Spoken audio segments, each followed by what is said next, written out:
que ir ella a Venezuela porque yo no tenía posibilidades ni... Con motivo de la exposición de pintura de Juan Alcalde, que se inauguraba en la Galería de Arte Marmurán, también se presentaba un documental de Bruto Pomeroy titulado Juan Alcalde, la edad de la muerte.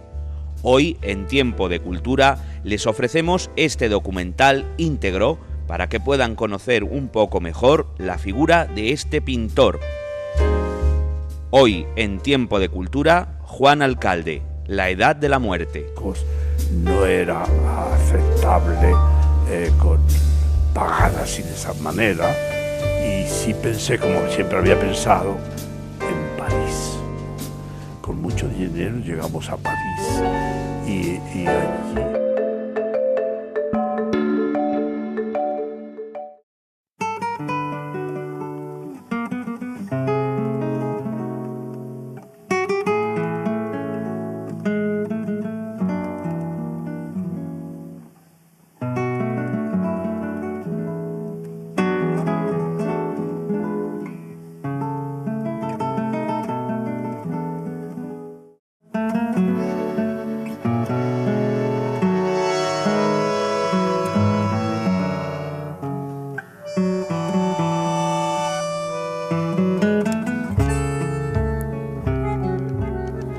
La primera vez me atrajo su pintura.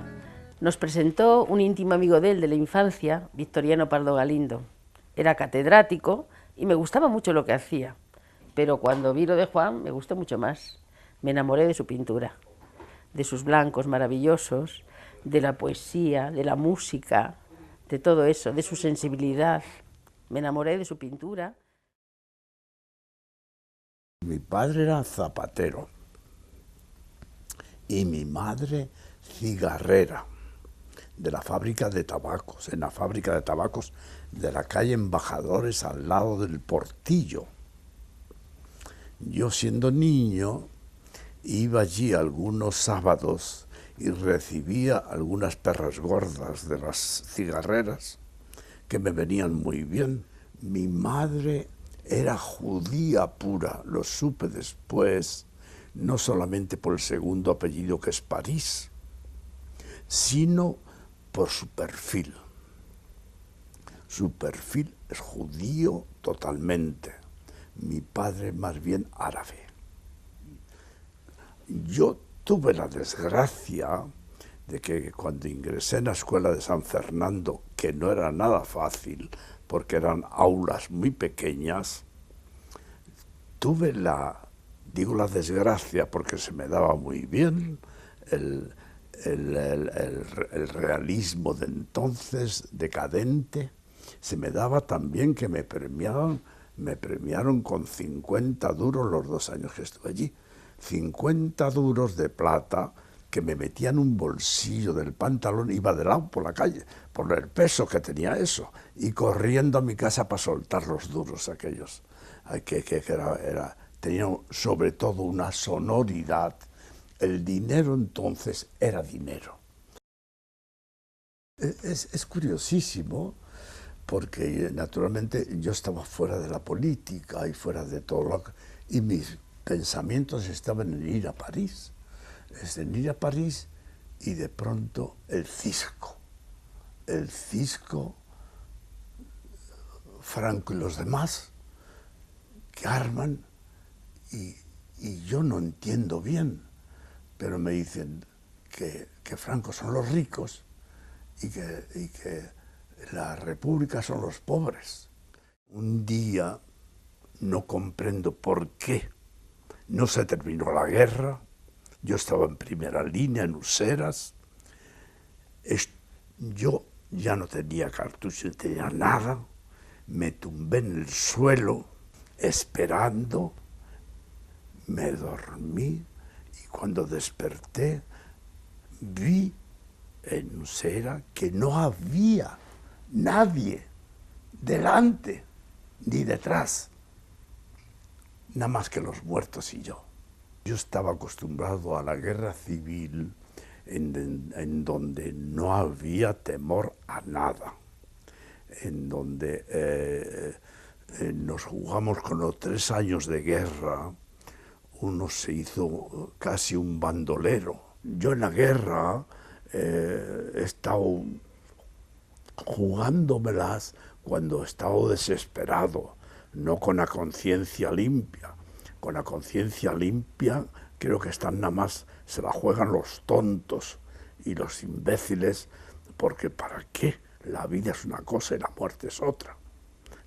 La vida es maravillosa, la muerte es cero por lo que sabemos, no sabemos más. Sobre todo yo la describiría con el blanco, o los blancos, y con la sencillez, no la simplicidad. En su pintura se refleja, pues eso, la juventud de la persona que realmente es joven durante toda la vida. Y con ese toque infantil que a mí por lo menos me encanta. Y yo me junté con dos pintores más, un catalán y un valenciano, y los tres estábamos defendiéndonos como podíamos. Estuvimos un tiempo que lo veíamos mal, estuvimos a pan y tomate durante 15 días encerrados y solo salía uno por la sombra para comprar los tomates.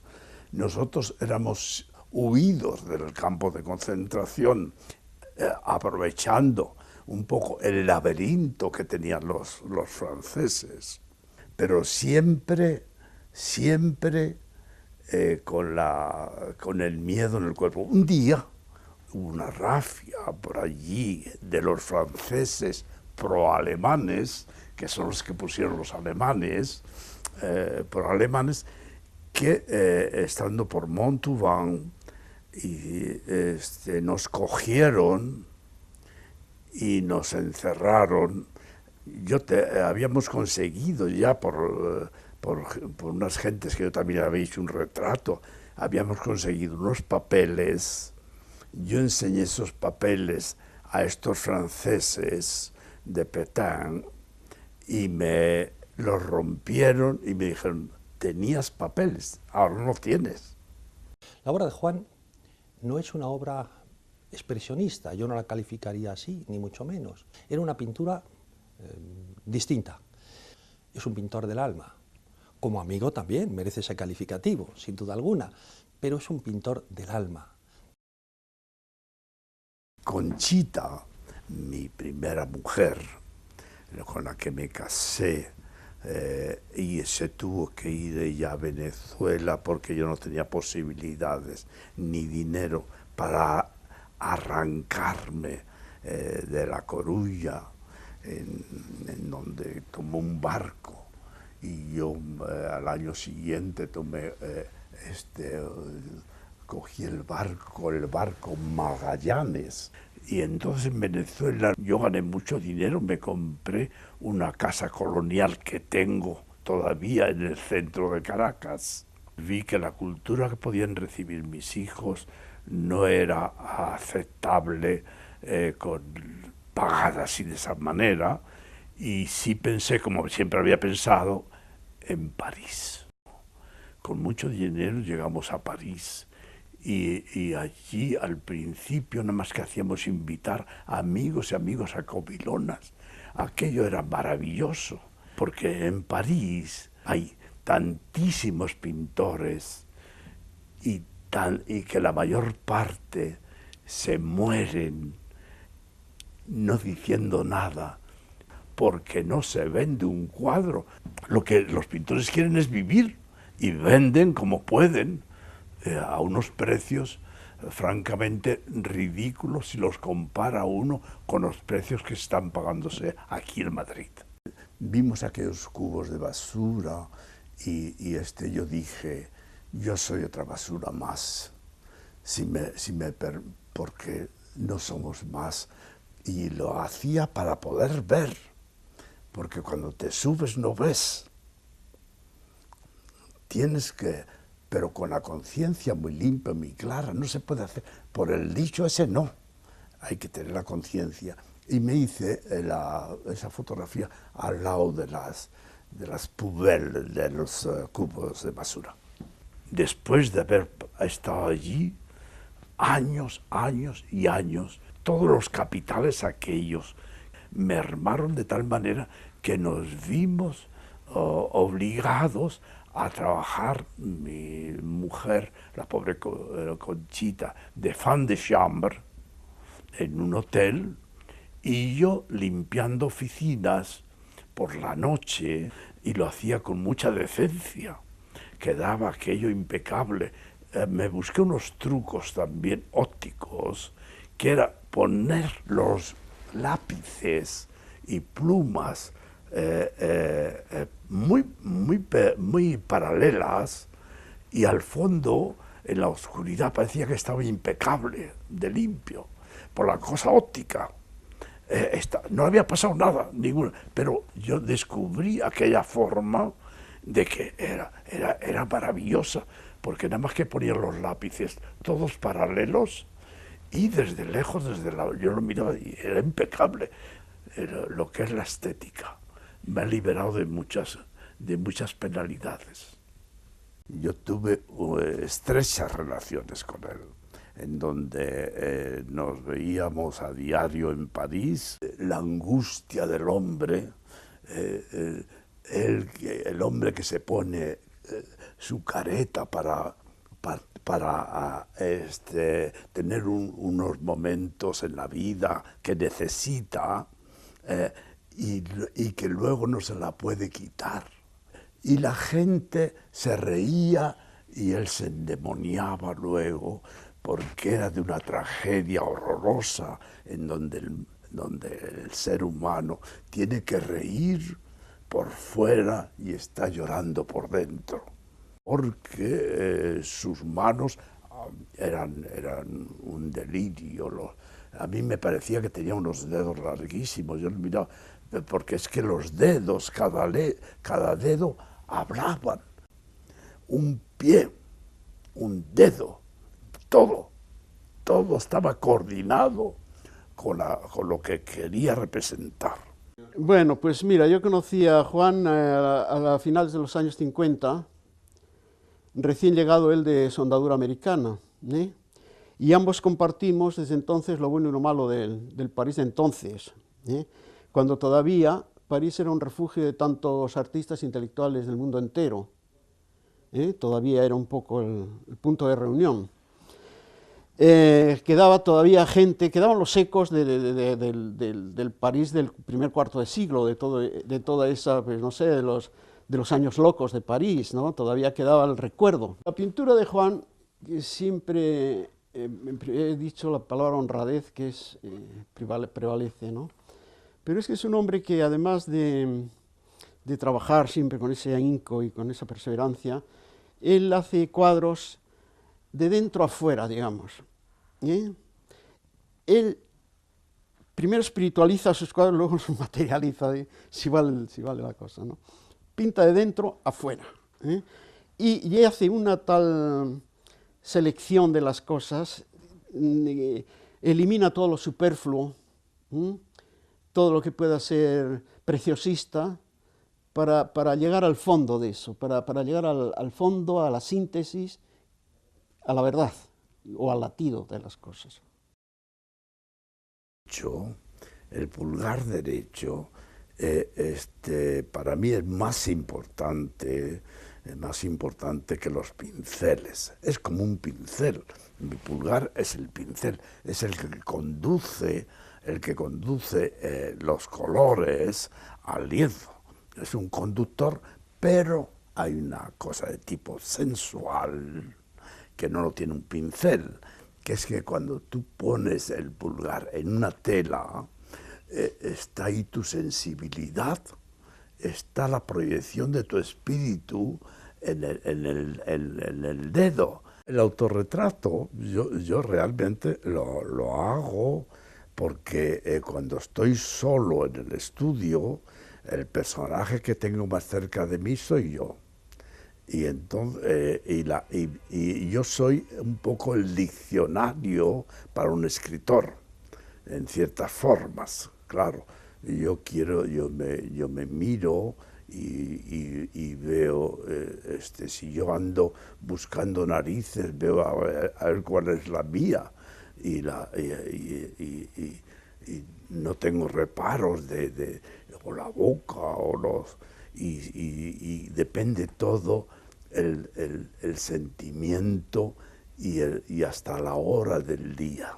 Para mí, Juan Alcalde es un pintor lleno de ilusión, un pintor con ganas de aprender y de experimentar, de hacer cosas nuevas respetando siempre su estilo y su mundo personal. Por eso, para mí, Juan Alcalde es un pintor importante en el arte español contemporáneo, un pintor que no debe faltar en ninguna colección que se precie. Mira, cuando yo he querido hacer lo mío, el mecenas he sido yo. Porque soy yo el que me he respaldado a mí. El que he creído en mí soy yo. Porque yo lo único que he tratado de ser es Juan Alcalde.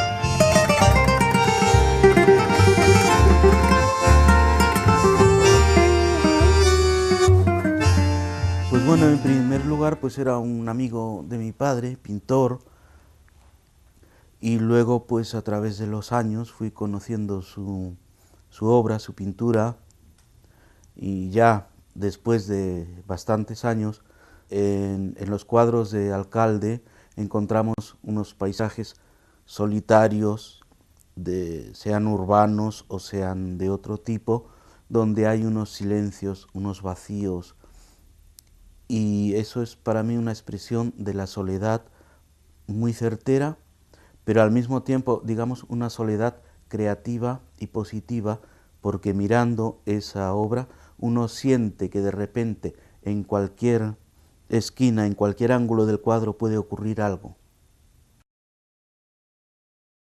Yo quería pintar París, pero el París que yo vi los primeros días, los 3 o 4 días primeros, porque luego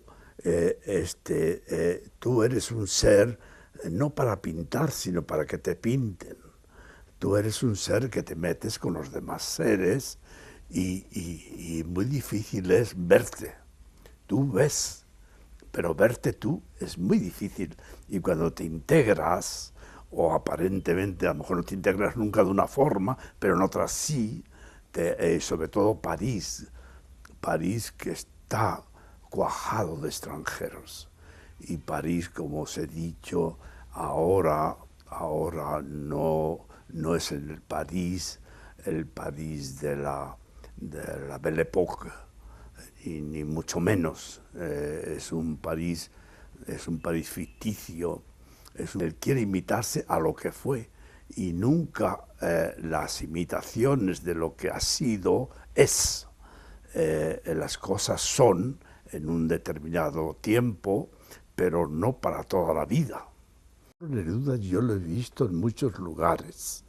Lo he visto en Madrid, lo vi en París bastantes veces, y sobre todo en Caracas es donde me publicaron esta fotografía con él y con el poeta Pray Beltrán, y había también un venezolano eminente, profesor creo y filósofo en esa fotografía, y las dos señoras, la señora de Neruda y la esposa de este amigo mío poeta Pray Beltrán. Era mucho más sencillo hablar con él que con cualquier gente que te encuentres por la calle, porque lo suyo era buscando, él se pasó también su vida buscando qué era el ser humano. Hombre del mundo, en donde no solamente me conocía a mí, conocía a las grandes figuras del mundo, eran amigas suyas. Él dominaba el mundo, era un diplomata poético. Es la vida. Si no existiese el erotismo, creo que se paralizaría el mundo. El erotismo es el preámbulo de la continuación de los seres humanos. El erotismo es la parte no brutal como los animales para hacer el amor, pero son los preámbulos que enlazan y que en la inconsciencia está la vida, la continuación de la vida, la imperiosa continuación de la vida. La fotografía no me sirve a mí para pintar, porque la fotografía es estática, todas se parecen y no tienen ningún fluido. Sin embargo, cualquier nota que tome yo de los toros, cualquier agilidad, me recuerda lo que yo estaba viendo, me recuerda, y sin embargo, si hago una fotografía, no sé por qué, la fotografía es como os he dicho y repito y perdonar, se repite. La fotografía es igual que hagas toros, que hagas vacas, que hagas monos, que hagas árboles. La fotografía tiene un ojo seco. Es sencilla en cuanto a su temática, porque se maneja con temas que pueden parecer muy clásicos, ¿no? Pero a la vez su obra está construida con una gran complejidad, a base de capas y capas, ¿no? Persiguiendo la esencia de las cosas, y en ese sentido creo que hay un paralelismo tremendo con su propia vida, ¿no? Me parece un artista de una gran exigencia personal, ¿no? Que se transmite en su obra, y es algo que realmente es muy difícil de explicar, ¿no? Con palabras, ¿no? Pero que está claro que cuando contemplas su obra está ahí, ¿no? Y una persona que te entusiasmas con su contacto, ¿no? Con su presencia y con su interés por cualquier cosa, cualquier aspecto de la vida, ¿no? Y todo eso tiene un reflejo en su obra continuamente, ¿no? Yo tengo la edad de los muertos. Yo ahora no quiero estar comprometido con nada, con la pintura solo con la pintura, y me encuentro liberadísimo.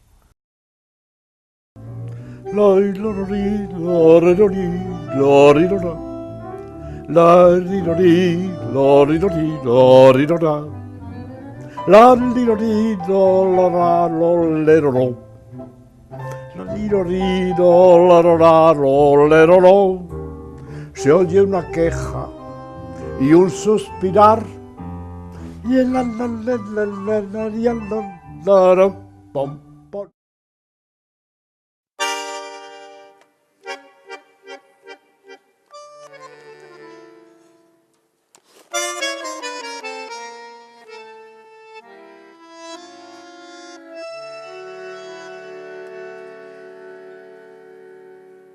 El duende de tu son, che bandoneón, se apiada del dolor de los demás, y al estrujar tu fuelle dormilón se arrima al corazón que sufre más. Estercita y Mimico Moninón colgaron sus destinos de percal, vistieron al final mortajas de rayón al eco funeral de tu canción.